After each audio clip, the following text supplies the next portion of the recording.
cómo orar. La primera vez que hablamos de cómo orar, hablábamos de orar ¿cómo? Fervientemente, ¿sí? ¿Cuántos han orado esta semana fervientemente? ¿Sí? Yo hace mucho tiempo, les confieso, hace mucho tiempo no oraba como con tanto fervor, con tanta dinamismo de acercarme a Dios en oración. Y luego, la semana pasada estuvimos hablando sobre la adoración. Y hablábamos que adorar era ¿cómo? ¿Adorar cómo? ¿Alguien recuerda? Con el corazón. ¿Algo más? Con sinceridad, ¿sí? Debemos acercarnos a Dios, ¿sí? Y adorarle porque Él es Dios y no nosotros. Y hoy vamos a hablar sobre otro de nuestro acróstico que le hemos titulado casa. Y casa es un acróstico, ¿sí? La C, ¿qué es? ¿Alguien recuerda? Confesión, la A, adoración, la S, súplica, y la A, acción de gracias. Muy bien, ¿sí? Entonces ya trabajamos la A, que es adoración, y hoy vamos a ver la C, que es la confesión. Y se ha dicho que es importante que el cristiano lleve cuentas claras con Dios.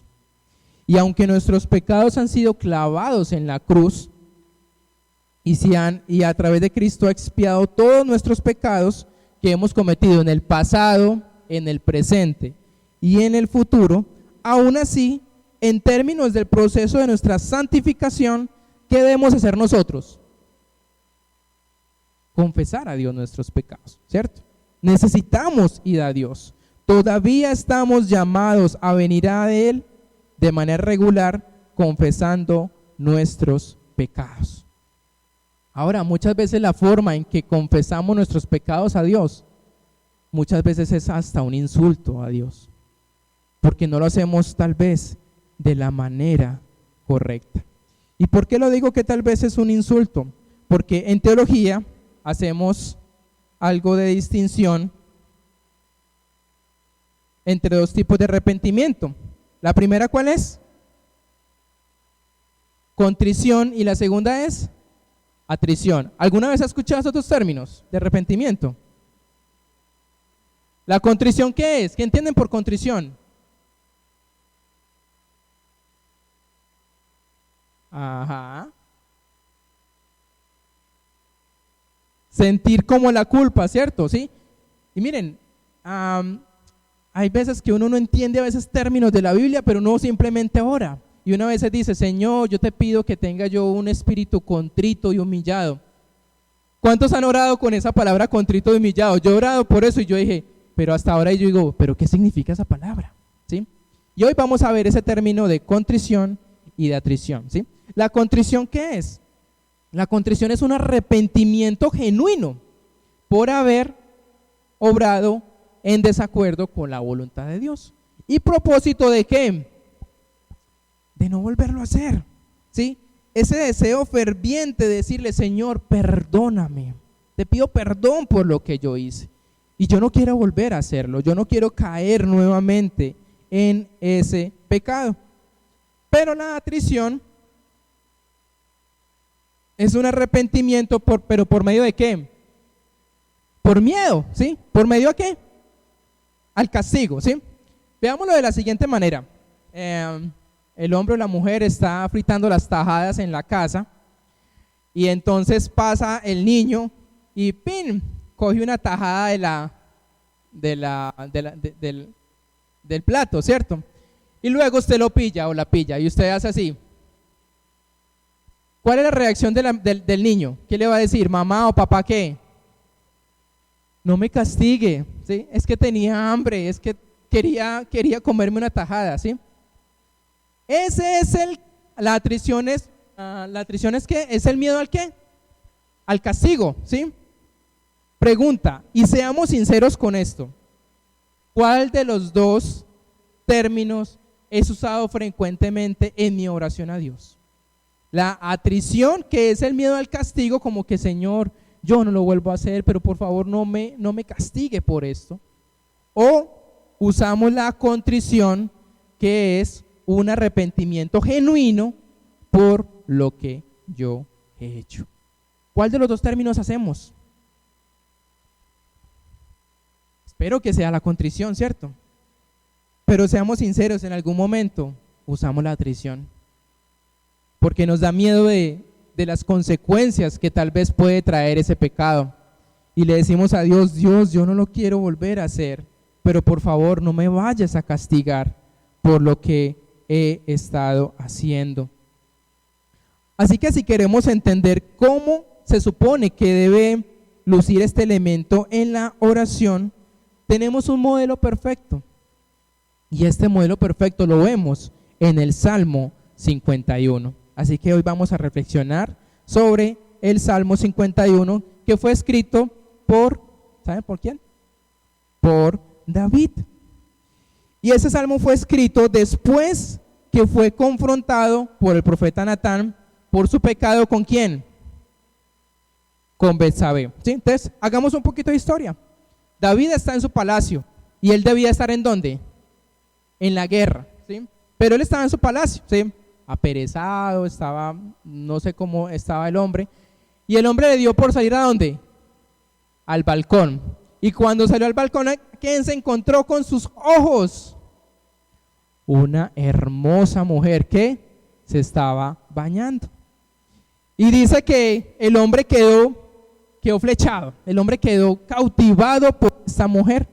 Y entonces, ¿qué es lo que hace? Manda a llamar y decir, bueno, ¿quién es esta mujer? ¿Sí? Esta es mujer, pero ¿es la mujer de quién? De Urías, o sea que está casada con otra persona. Pero a David eso no le importa, sino que manda a los generales y le dice, necesitamos que ese muchacho se vaya ¿a dónde? Al frente. ¿Para qué? Para que no vuelva, ¿sí? Para que lo maten. Y así sucede.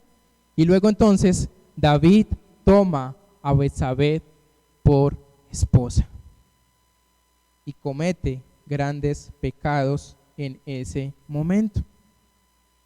Pero entonces Natán viene a él, el profeta Natán viene y le cuenta una historia, ¿cierto? Y le dice, hay un hombre muy rico en la región y ese hombre tiene muchos corderos, muchas cabras, tiene muchas ovejas, pero también hay otro hombre que es muy pobre y solo tiene ¿qué? Una corderita, ¿sí? La más preciada para él, es su gozo, es su alegría. Pero entonces el hombre rico invita a este hombre o a esta oveja a la casa y se queda ¿qué? Con la oveja, la única oveja que tenía aquel hombre. Y cuando David oye esto, ¿cómo se pone él? Se enoja, se pone furioso y dice, esto no va a pasar en mi reino. ¿Por qué? Porque no soportaré este tipo de cosas. Y se enoja sobre la injusticia del hombre rico y poderoso, quien había confiscado la corderita del hombre pobre. Y fue entonces cuando Natán ve a David y ¿qué le dice? Tú eres ese hombre. Y David queda como que se le abre el panorama de, hombre, ¿qué fue lo que he hecho? ¿Qué he hecho en este momento con el pecado, con Betsabé? Y no solo con Betsabé, con Urías, con toda una nación. Y fue entonces cuando David despierta de la realidad de su culpa y la gravedad de su crimen. Y permítame detenerme allí por un momento y decir algo. Y es que muchas veces nosotros tenemos una asombrosa habilidad como seres humanos, ¿para qué? Para justificar. Muchas veces justificamos lo que hacemos y vemos otras personas también cómo se justifican y nos da rabia porque otras personas se justifican. Pero ¿qué pasa? ¿Nosotros qué? También lo hacemos. Y a veces nos vemos confrontados como Natán confronta a David. Y esa asombrosa habilidad de justificarnos es para darnos argumento ante nuestros pecados y para detener la voz acusadora en nuestra conciencia, decir, pero no fue tan malo. pero nadie te vio. Pero necesitas personas como Natán para que te estén diciendo qué estás haciendo con lo que estás viviendo. Así que entramos en materia con el Salmo 51. Entonces vamos a hacer lo siguiente. Juntos allí en sus mesas vamos a leer el Salmo 51 para tener todos un panorama de qué es lo que quiero compartir en esta mañana. ¿Listo? Vamos a leer entonces allí en sus mesas Salmo 51. Si una persona en la mesa puede leer, sería genial. Bien, ¿qué les llama la atención de este Salmo 51? ¿Alguno quisiera compartir? ¿Cuál fue su impresión al leer este Salmo? ¿Alguno quisiera compartir algo, alguna apreciación, algo que le llama la atención, algo que diga me impacta o veo algo de David? ¿Alguno quisiera compartir? Sí, Ramiro. Lo que me llama la atención es que David no trata de justificarse delante de Dios. No, es que yo soy un hombre, esa chica está muy bonita, tú sabes, tal cosa. No, dice, yo he pecado. Ese pecado siempre está delante de mí. Entonces le está pidiendo, o la otra situación que me llama la atención es que le suplica a Dios, no quites de mí tu Santo Espíritu y devuélveme el gozo de la salvación. Él quiere restaurar esa relación con Dios porque sabe que la ha perdido y no oculta su pecado, lo llama como es y se presenta delante de Dios así. Gracias, Ramiro. ¿Alguien más quisiera compartir, Javier?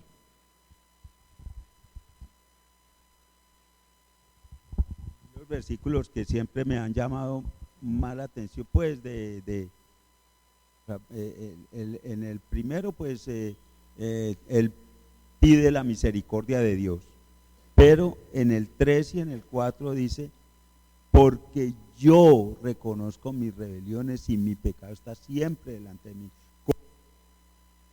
y solo he pecado. O sea que él dice, es contra usted, Señor, que lo he hecho. Entonces yo lo reconozco y le pido de todo corazón que me perdone, que borre mis rebeliones, que me limpie y que me ayude a no volverlo a hacer. Gracias, Javier. Vemos en David un reconocimiento de un arrepentimiento de atrición o contrición. Contrición, ¿cierto? ¿Sí? Y dice, yo he pecado, fui yo, Señor, yo me equivoqué. Pero ahora la pregunta que me surge cuando analizaba ese texto y es, ¿por qué David no confesó antes del profeta Natán? Porque tuvo que venir un profeta a decirle, es que tú has pecado. Lo confrontó. Y ahí cuando lo confrontó, ahí sí confesó, ¿sí? Tengámoslo ahí, ¿sí? Tengámoslo ahí porque esas son preguntas que yo digo, ¿qué pasó con David? ¿Acaso David no se había dado cuenta de la magnitud de su pecado? ¿O simplemente se sentía mal, pero quería ocultarlo? Como muchas veces nosotros queremos ocultar nuestros pecados. Y cuando ya nos venimos confrontados con otras personas, ahí sí tal vez lo confesamos a Dios. Bien, vamos a ver algunos versículos y vamos a analizarlo. Y el Salmo 51 empieza con una palabra, ten piedad de mí. ¿Qué significa ese ten piedad de mí? ¿Cómo ven ese David diciendo ten piedad de mí? ¿Qué es la piedad? Misericordia, compasión. Y a él no tenía a quién más apelar, sino solo a Dios. Y cuando David clama a Dios, no le está pidiendo por justicia, porque él sabía que era ¿qué? Culpable. Y no le está pidiendo a Dios justicia, más bien se entrega a la misericordia de Dios. Y no hay nada en ese salmo que él te esté diciendo, Señor, perdóname, lo siento, me equivoqué, hice mal. Pero también no estamos viendo aquí que no se está justificando, como decía Ramiro, y no está diciendo, Señor, es que pues ese día no fue un buen día, fue la muchacha quien apareció, yo no fui, fue algo accidental. Él no se está justificando por lo que hace. Y no hay nada en esta súplica que mitigue las circunstancias para excusar su pecado. David sabe que él es ¿qué? Culpable. Y le dice a Dios: Señor, trata conmigo según tu misericordia. Y luego continúa diciendo el texto: lávame más y más de mi maldad y límpiame de mi pecado. ¿Alguna vez usted ha estado sucio físicamente? ¿Cómo se siente uno estar sucio? Incómodo, ¿cierto? ¿Sí? Yo creo que yo no hubiera servido para ser ni mecánico ni constructor, ¿sí? Porque los mecánicos y constructores pues mantienen constantemente embarrados, ¿sí? Yo no sería bueno para, a mí me gusta estar limpio, ¿sí? Me gusta tener la ropa limpia. ¿Cómo? El agricultor también, ¿sí? Yo no sería bueno para eso. Y hay personas que nos molesta el estar sucios, pero tal vez hay personas que no les molesta estar sucios como espiritualmente, y se conforman con ello y creen que está bien como están. Pero David aquí dice: lávame, límpiame, Señor, porque me siento sucio por el pecado. Y le dice: Señor, bórralo, borra mi pecado que está siempre delante de mí y siempre está ahí al frente, donde quiera que voy, no importa a dónde vaya, veo mi culpa, veo mi pecado, y por eso le implora a Dios que lo lave. Límpiame, Señor, borra todas esas cosas que he hecho mal. Isaías nos dice, nos recuerda que Dios tiene la capacidad y el poder para cambiar esa mancha sangrienta en nuestras manos y hacerla absolutamente blanca. Él puede quitar nuestras transgresiones de nosotros y no las recuerda nunca más. Y dice: como está el oriente al occidente, así está así de lejos de nosotros están nuestras transgresiones. Y por eso David apela a Dios y decirle: límpiame, borra mi pecado. Así que cuando vengamos a Él en oración, debemos venir en ese espíritu que David ilustra para nosotros. Pero ahora Él dice algo extraño en el versículo 4 y dice: contra ti y solo contra ti he pecado delante de tus ojos. Pregunta: ¿Él solo pecó contra Dios?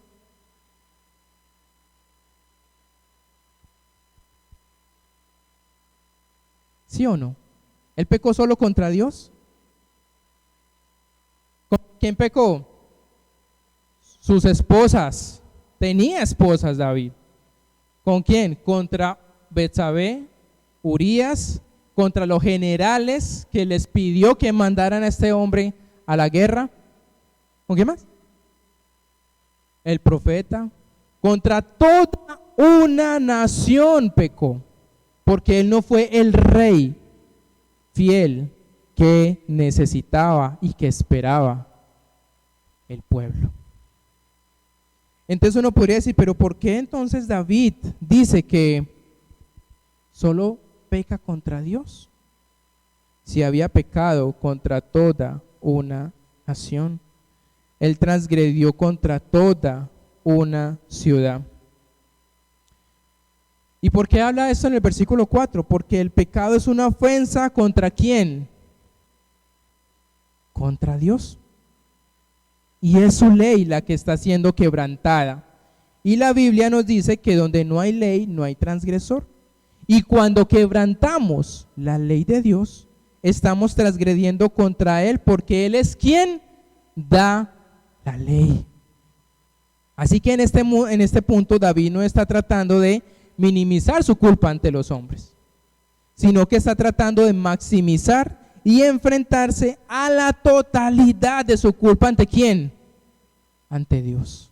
Y por eso dice: solo contra ti he pecado, porque él sabe que transgredió la ley y pasó por encima de su ley. Y por mucho que nosotros apelemos a la misericordia de Dios, por mucho que reconozcamos nuestras malas acciones, hasta que no lleguemos al punto de creer verdaderamente que Dios es perfectamente justo para exigir el castigo, solo hasta ese momento no vamos a saber qué es el verdadero arrepentimiento. Y escuchen esto. Ay, ahí no falta. Mientras pienses que mereces el perdón o que mereces misericordia, ¿qué pasa? Realmente no te has arrepentido.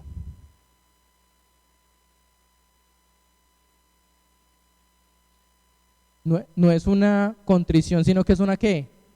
Una atrición. Porque si decimos, Señor, es que pues tú eres Dios de perdón y pues yo merezco perdón porque soy tu hijo. Yo merezco misericordia porque tú me dices en tu palabra que eres misericordioso. Pero cuando oramos de esa manera, realmente ¿qué? ¿Qué pasa? No nos hemos arrepentido. La verdadera persona penitente dice, Dios, entiendo que no tengo ningún reclamo, no me justifico en lo que hice, perdí todos mis derechos y tienes todo el derecho a castigarme y a destruirme. ¿Qué tal que su hijo o su hija cuando hace algo malo le dice, pues papá, mamá, tú no tienes derecho a castigarme porque es que yo soy tu hijo? Y si yo soy tu hijo, pues tengo deberes y responsabilidades. Si no, entonces me voy para bienestar familiar y lo denuncio porque usted me está castigando. ¿Sí? Algunos hijos se ríen como, uy, yo no he pensado de esa manera. Hasta buena forma. Pero no pasa de eso, ¿verdad? El papá tiene la responsabilidad de ¿qué? De castigar a sus hijos. Y por eso David dice, no tengo excusa en que me castigues. Y si debo recibir un castigo por esto, pues me lo merezco, porque no hice nada bueno. Luego continúa en el versículo 5 diciendo, yo nací en iniquidad y en pecado me concibió mi madre. Ahora esta es una parte muy interesante de esta oración y una que muy fácilmente puede ser mal interpretada. Porque algunas personas pueden decir, pues como David nació en pecado, ¿qué pasa? Tiene derecho a pecar, ¿sí? Así como yo nací en pecado, pues entonces también lo puedo hacer. Y eso sería una manera de malinterpretar este texto, porque aquí él está diciendo, yo nací en pecado y en pecado me concibió mi madre. A pesar de eso, él está diciendo, yo nací con esa naturaleza caída y yo entiendo eso. Y podría mencionar algunas situaciones que he hecho que no es la mejor manera por mi pecado, porque pues yo nací en pecado a través de Adán. Pero más bien él está llevando esa confesión a un paso más allá. Mire lo que él está diciendo. Él está diciendo, sé que nací en pecado y sé que fue concebido en pecado. Sé que peco porque soy un pecador, porque tengo una naturaleza corrupta que penetra en el núcleo mismo de mi ser. Y me estoy, ¿qué? Arrepintiendo de eso. Él no está justificando su pecado por haber nacido con el pecado original. Él entiende que él es un pecador. Él no le está echando la culpa a su mamá. Él no le está pasando la culpa a Adán. Él está reconociendo ese concepto tan difícil y profundo que la Biblia llama a aquellos que son culpables. Y rara vez hacemos eso. Muchas veces nuestras oraciones, oramos es, Señor, te pido perdón por todos mis pecados. Y difícilmente nosotros confesamos a Dios de manera específica.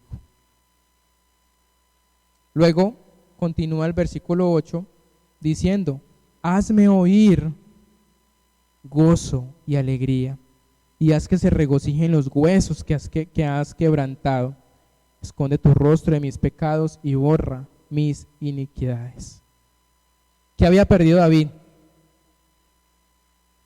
La tranquilidad, la alegría, la paz interior. Él había perdido esto. Muchas veces hemos perdido la alegría en nuestro rostro. Y la gente dice, ¿qué le pasa? Y nosotros, nada, yo estoy bien. Pero tienes algo en el rostro que no es igual a como eres antes. Y a veces cuando tenemos un pecado y no confesamos a Dios, entonces ocurre esto. Hay desánimo, hay vergüenza. ¿Y qué pasa? El no confesar mi pecado hace que perdamos ¿qué? La alegría de nuestro rostro. Perdemos alegría, perdemos gozo, porque nos sentimos avergonzados por lo que hemos hecho o lo que estamos haciendo. Y perdemos esa alegría y la ocultamos, y muchas veces lo que hacemos es alejarnos de Dios y no acercarnos porque nos da vergüenza. Perdemos la paz, perdemos la tranquilidad, pues sabemos que hemos obrado mal. Por eso es importante, amados, tener cuentas claras con Dios, cuentas cortas con Dios. Si has pecado de manera consciente, acércate a Dios y confiésale su pecado. O de manera inconsciente también llegar a Dios y decir, perdóname, tal vez no fue con la intención, pero llegar a Dios y confesar. Y pasamos al versículo 14. Él dice, líbrame de delitos de sangre, oh Dios, Dios de mi salvación. Entonces mi lengua cantará con gozo tu justicia. Abre mis labios, oh Señor, para que mi boca anuncie tu alabanza. Porque tú no te deleitas en sacrificio, de lo contrario yo lo ofrecería. No te agrada el holocausto, los sacrificios de Dios son el espíritu contrito. Y el corazón contrito y humillado, oh Dios, no despreciará. ¿Recuerdan lo que pasó después de la visita con Natán? ¿Alguien recuerda esa historia? Les refresco un poco la memoria. Resulta que Betsabé, ¿cómo estaba? Estaba embarazada, ¿sí? Y Natán le dice, miren, tú quebrantaste la ley, porque cometiste adulterio y asesinato. Y eso es una pena civil. Y la pena civil se castiga ¿con qué? Con la muerte. ¿Qué merecía David? La muerte física. Pero Dios le dice, tú no vas a morir. ¿Pero qué? Pero tú sí, el hijo con que tienes con Betsabé. Así que entonces el niño nace. Y cuando el niño nace, entonces, ¿qué hace? Se encierra en su cuarto y ¿qué empieza?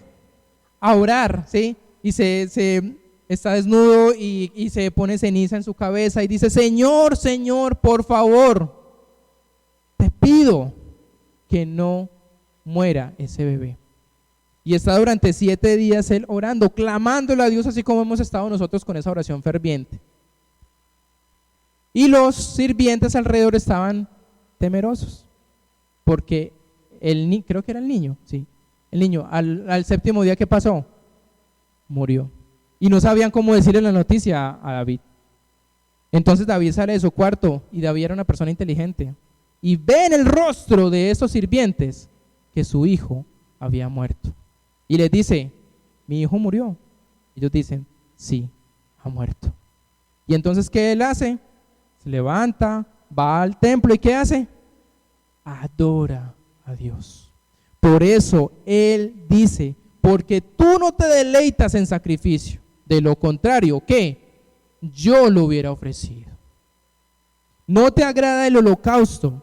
Los sacrificios de Dios son el espíritu contrito, el corazón humillado ante Dios. Ahora entendemos por qué estas palabras.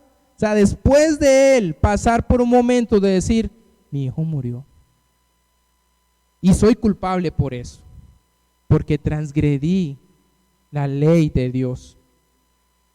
Y yo me imagino como tal vez muchos padres, y ahora que soy padre uno ya es un amor más sacrificial, y uno dice, yo prefiero ¿qué? Prefiero morir yo, pero que mi hijo o mi hija viva.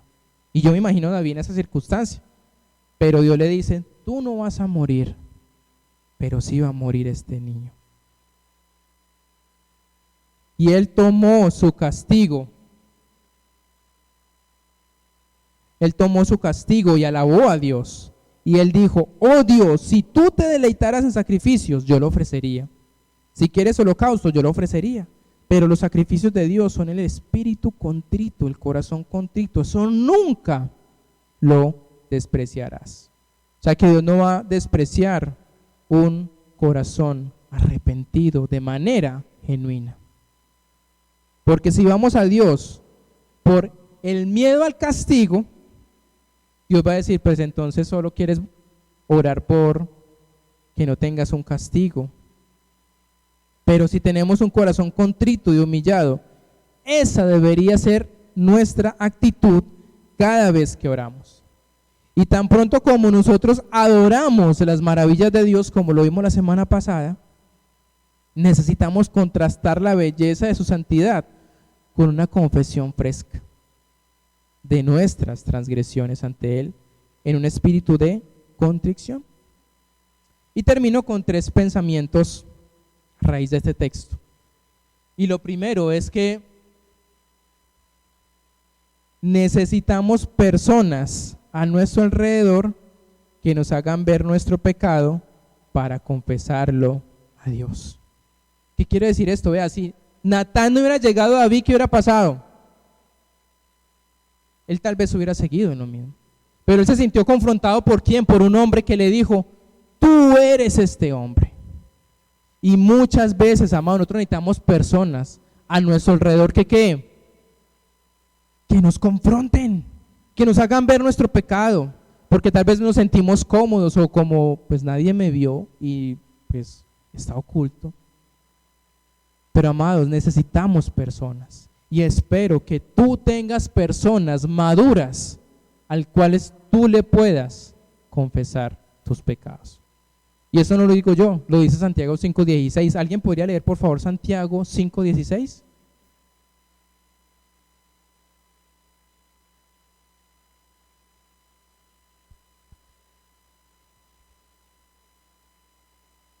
¿Otra vez? ¿Alguien lo podría leer? Que no vimos la versión española. ¿Alguien podría leerlo por favor? ¿Sí? Sí, Yola.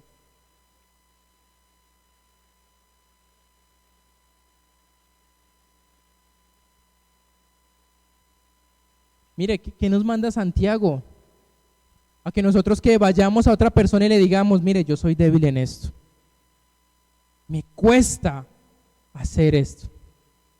Y necesito que me ayudes también, porque el hecho de contarle a otra persona, también otra persona va a saber y me va a estar también controlando. ¿Qué hubo? ¿Dónde está? ¿Qué hubo? ¿Qué está haciendo?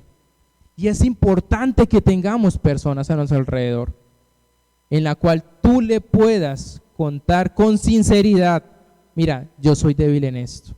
Pero mira, esto no es solo de aquí para allá. Dice que confesados ¿qué? Pecados ¿qué? Unos a otros. Por eso es la diferencia de tal vez no ir a una iglesia, a un cura y decirle, confieso mis pecados, ¿sí? Y el cura ¿qué le dice? Haga 3 Ave Marías, 4 Padre Nuestros, y no se trata de eso. Se trata de una relación en donde nos ayudamos mutuamente cuando pasamos por tiempos difíciles. Así que, amados, les invito, les animo a que puedan tener personas o una persona en la cual usted pueda depositar su confianza y decir, yo soy débil en esto y necesito ayuda. Necesito cada día confesar a esa persona, pero también confesar a Dios lo que estoy haciendo. Segundo, reflexionemos sobre nuestra motivación para pedir perdón a Dios.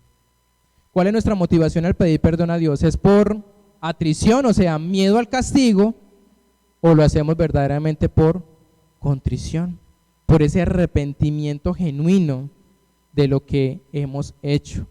Quiero ir a Dios por contrición y no por atrición. Y tercero, debemos reconocer que necesitamos ir a Dios a confesar nuestra culpa, aunque no escapemos ¿de qué? De las consecuencias. Porque muchas veces vamos a Dios, Señor, sí te pido perdón por eso, pero por favor, que no sufra las consecuencias de los actos. y tenemos que ir a Dios a confesarlo, aún sabiendo que puede haber ¿qué? Consecuencias. Y creo que a muchos de los que estamos acá nos ha pasado. Hemos ido a Dios, hemos confesado nuestro pecado, pero no hemos sido eximidos de las consecuencias. Y con eso terminamos este Salmo 51. Un salmo que nos revela, que nos muestra cómo debemos confesar a Dios nuestro pecado. Padre, te damos muchas gracias en esta mañana. Gracias, Señor, por la experiencia de David, quien fue relatada en la Escritura y no se escondió absolutamente nada para mostrarnos que necesitamos ir a ti cada día, porque cada día transgredimos, Señor, tu ley. Cada día, Señor, no hacemos lo que es correcto delante de tus ojos. Señor, y somos tan cínicos a veces que creemos que tú no te das cuenta de nada. Creemos que al ocultarlo no va a pasar nada. Pero sí está pasando algo, y es que hay un corazón triste. Hay un corazón que no está alegre o gozoso. Permítenos, Señor, ir a ti cada día, cada instante, y poder, Señor, tener la alegría, la paz, la tranquilidad de saber que al confesarlo, tú nos descargas de esa culpa y podemos llevar esa culpa y ese pecado a Jesucristo, quien carga con todo nuestro pecado. Y gracias por Jesús. Gracias, Señor. Permítenos tener personas en las cuales depositar nuestra confianza y poder asignarnos en momentos de dificultad. Jesús tuvo sus amigos y antes de ir a la cruz le dijo: tengo miedo, no quiero hacer esto, por favor oren por mí. Y así como Jesús nos enseña este modelo de tener personas en las cuales podemos depositar nuestra confianza y confesar, que cada uno de nosotros podamos, Señor, tener aquellas personas maduras espiritualmente, que no nos juzguen, no nos critiquen, que solo nos apoyen en oración y nos permitan estar pendientes para no recaer nuevamente. Y necesitamos reflexionar, Señor, en la manera en que estamos viniendo a ti a pedirte perdón. ¿Lo estamos haciendo por miedo al castigo? ¿O lo estamos haciendo porque verdaderamente queremos arrepentirnos de manera genuina? Y, Señor, que al venir a ti, reconozcamos que no podemos estar eximidos de las consecuencias del pecado. Y el pecado es relacional y siempre afecta a otros. Te pedimos, Señor, porque en muchas ocasiones por nuestro pecado, otras personas han sufrido las consecuencias. Y te pedimos perdón, Señor. Y gracias porque podemos acercarnos al trono de tu gracia con la confianza de que tú nos escuchas, que tú nos puedes limpiar y lavar cada día más y ser más blancos que la nieve y poder presentarnos ante ti sin mancha. Gracias, Señor. En el nombre de Jesús oramos. Amén. Bien, entonces ya vimos adoración, confesión. Dentro de 8 días vendremos otra parte de la oración. Nos vemos el miércoles de manera virtual, domingo nuevamente de manera presencial. Recuerden el curso de finanzas, ¿sí? El curso de finanzas no es solo para personas que digan: no, yo estoy en crisis, yo estoy pero re mal financieramente. No, el curso de finanzas es para ayudarnos a ver cómo la Biblia habla de las finanzas y cómo yo puedo ser bueno también o continuar ser un buen mayordomo en las finanzas. Así que si le interesa el curso de finanzas, recuerde que con don Héctor en la parte de atrás se puede inscribir totalmente gratis el curso. Vamos a hacer una reunión previa para explicarles y luego iniciamos con el curso. Listo, que Dios les bendiga y que pasen una buena semana.